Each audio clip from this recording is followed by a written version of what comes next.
The future of Hollywood powerhouse, the Weinstein Company, is uncertain this morning. The board fired co-founder Harvey Weinstein last night following the revelation of sexual harassment allegations that stretch back decades. New York Times correspondent and CBS News contributor Jodi Kantor spent 4 months investigating the story with her colleague Megan Twohey. Jodi joins us once again at the table. Jodi, been a very busy weekend for those of us following the Harvey Weinstein story, and for Harvey Weinstein himself. Probably more busy for Jodi. Yes, yeah, exactly right. Was there a final straw that finally led to the firing yesterday? It was announced last night that Harvey Weinstein was fired effective immediately.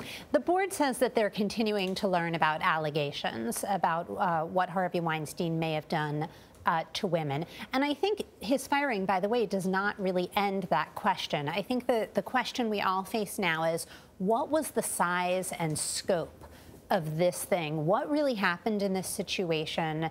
How come this behavior appears to have continued for decades? Did anybody, including the board of the Weinstein Company, try to stop it? Well, that's what I'm curious about. If it had been going on for decades, why is it that the board didn't know that it was allegedly an open secret in Hollywood?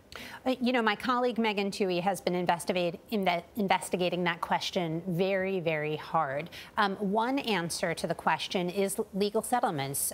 We do know for sure that Harvey Weinstein had women who complained of allegations of sexual harassment, not only signed settlements, but signed confidentiality agreements saying that they would not agree. Has the board acknowledged that they knew about those settlements? And they had to know about the settlement, wouldn't they? Because it would be paid out of...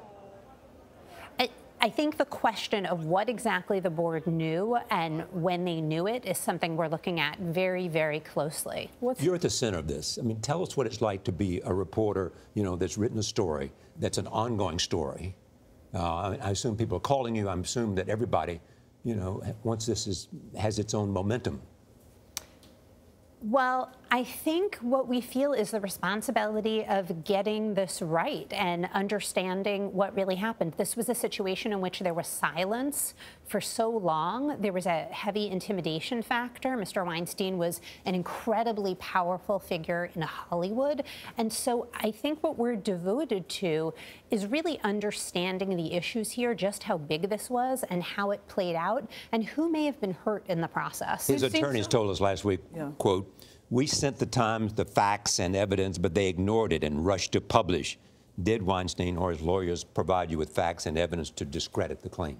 They knew about our story well ahead of time. We have been working on it all summer with their knowledge. We asked them plenty of questions in advance. At the end of the process, we came to them with very specific allegations. They had 48 hours to respond, and we stand by the facts and the fairness of our reporting. Was his fate predetermined by the time you had published this article? I mean, had he been more contrite in the fall, in the aftermath, do you think that he could have survived or no? You know, his response was fascinating because if there was like a piano where denial was here and apology was here, he played every key in between and he kept switching, and I'm not sure we've heard him settle on a final answer. There have been so many famous women who have praised him from the stage while thanking, you know, I want to thank Harvey Weinstein.